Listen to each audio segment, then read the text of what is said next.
Welcome to the Flat Track Factory. It's mid-December here in the Carolinas and not much is going on in my racing world. I've got my race stuff torn down. My transporter is in transition from box van to toter home. And I want to take a moment to look at some of the questions and comments I've gotten on my videos and catch up with you. So stick around.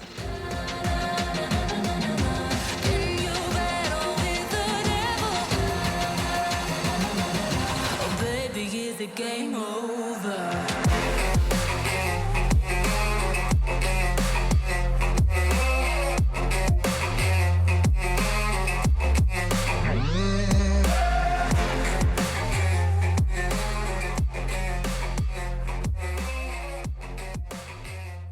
First question is from Johny Burgess.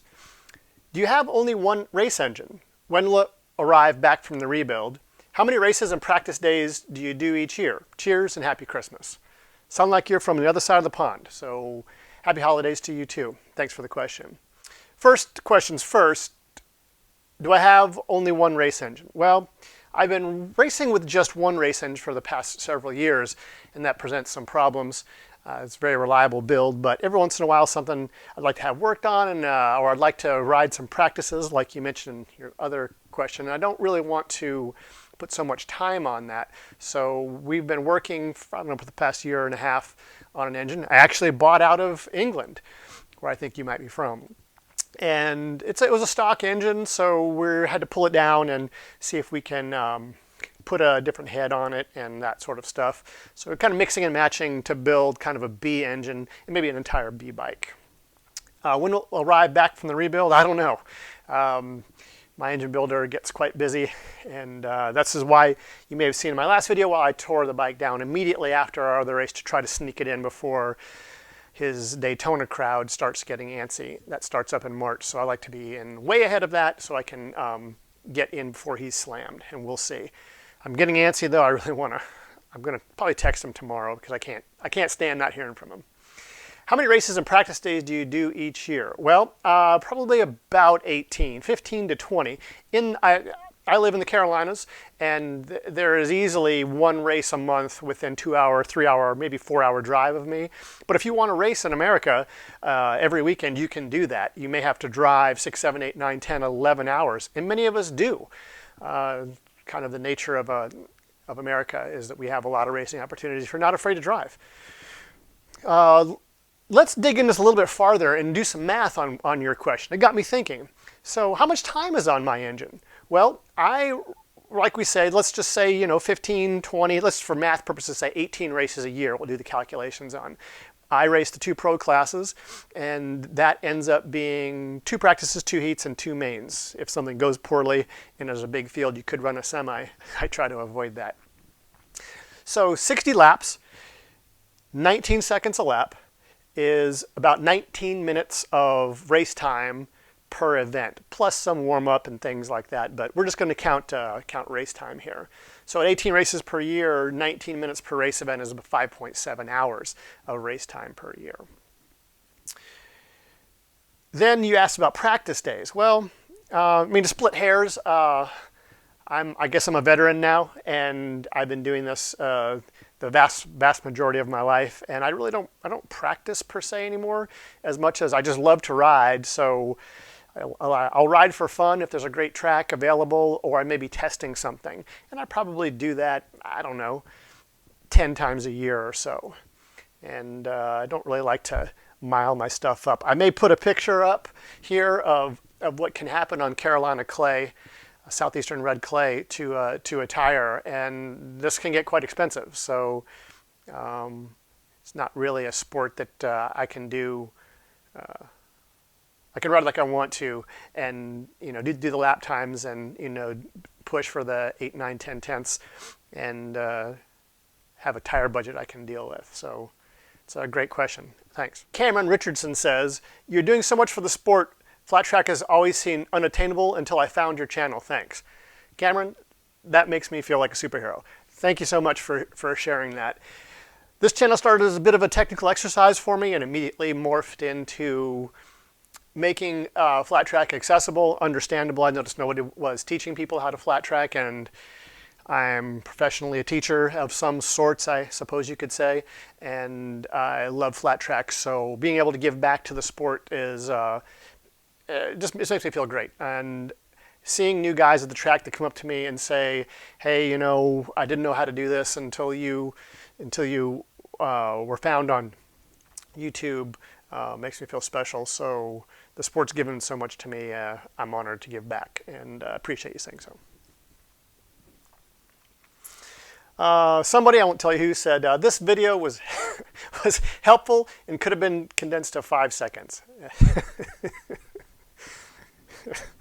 Oh, God, YouTube. Yeah, I get that a lot. I get this video was way too brief. I barely understood what you're talking about. In the same video, I'll get a comment saying that was way too long. Couldn't stand watching it. I don't know what to tell you, man. Martin Van Klein says, being from Germany, we have flat track racing for maybe 3 years now, so no one really knows what he's doing. Most convert old XRs or XTs like me. So maybe you can make a special about that in the future. Cheers. Awesome, Martin. Glad you found the channel. I've watched some of your stuff in Germany. Looks like the Wild West, as we say here. Super fun. I'd like to get an invitation to come and race with you. I think it'd be amazing to bring a full tilt open pro class flat track framer out there and let you guys enjoy some of that and mix it up with you. So yeah, if you make that happen, that'd be pretty sweet. Yeah, converting old bikes. So here's the thing about flat track, especially in a community like this. From what I've seen, if I were to have to be forced to give you my initial opinion, is don't worry too much about the bikes. Looks like you're having a great amount of fun. You know, try to get the track smooth and consistent the best you can. Dirt works very hard. It takes lifetimes to figure that out. Get the bike safe and reliable, somewhat in the ballpark. There's so much to learn with what we do on the bike that the bike really is kind of secondary, especially when you're new, and it sounds like your community is new. So I would encourage you to not go crazy on the bike builds in the beginning, and have a good time riding, get good safety equipment, and I really do hope I could come and see your community there. Thanks for the question. Fabrizio says, always great info in your videos. Thanks, man. Can't wait for the suspension info. Starting from basics for beginners and building like me, where to start about stiffness rate and rear wheel, and what are the basic mods to adapt R6 forks to flat track use. Yes, as I mentioned before, we have Davey Durrell in the Carolinas now. He's about an hour and a half from me, and we are going to get together hopefully this winter and try to put together 2 or 3 or 4 videos maybe about addressing some of those things, some of the basics. Again, like my previous question from Martin, there is a tremendous amount of benefit to be gained from seat time, about you riding the motorcycle and learning the basics of body position, movement on the bike. And I have several videos that have addressed that I think I've stood up fairly well. So check those out. Get a bike that has good basic settings, and we'll talk about that with Davey in both the framer world, and maybe also talk about how to convert your dirt bike over to what they call the DTX bike. So thanks for the question. Marty Pollard says, one of the special things you pointed out about the Rotax engine is their heavier than typical rotating mass, most specifically the crankshaft. I'm also curious, are heavier crankshafts even available for more modern machines to enable them to emulate that aspect of the Rotax, or does the overall design of the newer engines, which are based on lower circulating mass, just make it not feasible option for the newer bikes? Well, Monty Pollard. My apologies, Monty. Yes, you've hit on several points there, and in one of my Rotax videos, I actually referenced a comment from an engine builder who made a really long post about this. It has to do with the actual internal dimensions of the engine. As it turns out, an engine has to be pretty much specifically designed to hold enough rotating mass for flat track to get that reduced tendency to spin up. you need to have a massive crankshaft. And you address that here. Would it not benefit the newer designs? Yes, it would. And many of the bikes, the modern dirt bikes, for examples, do tricks like a slightly heavier crankshaft, but they're designed for something different. The physical engine dimensions won't fit a larger crankshaft. And this engine builder I was mentioning, who has been extremely successful in flat track racing with many riders over many years, was having a back and forth a little bit with another commenter, saying that you could put one on the outside, but that's kind of devil's errand, as I think he said. It causes more problems and is more difficult than would naively, like somebody like me would think would be possible. So it has to do with the innate design of the modern bikes.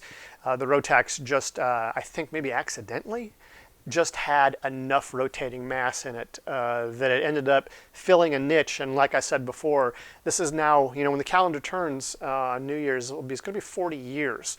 The Rotax is still competitive using some of those advantages. And like you mentioned, it's not feasible with just about any other engine to get that amount of rotating mass. So that's one of the advantages that it has. Thanks for the question, Monty. All right, that's another video answering some viewer questions. I really appreciate the interaction and the engagement on the videos. Keep it up. If you have more questions, I'll try to answer them the best that I can. We've got some good videos coming up. The Davey Durrell videos talking about suspension and setup are really popular as far as the anticipation for it. So I hope we can do a good job with that. And stay tuned for that. Thanks for watching.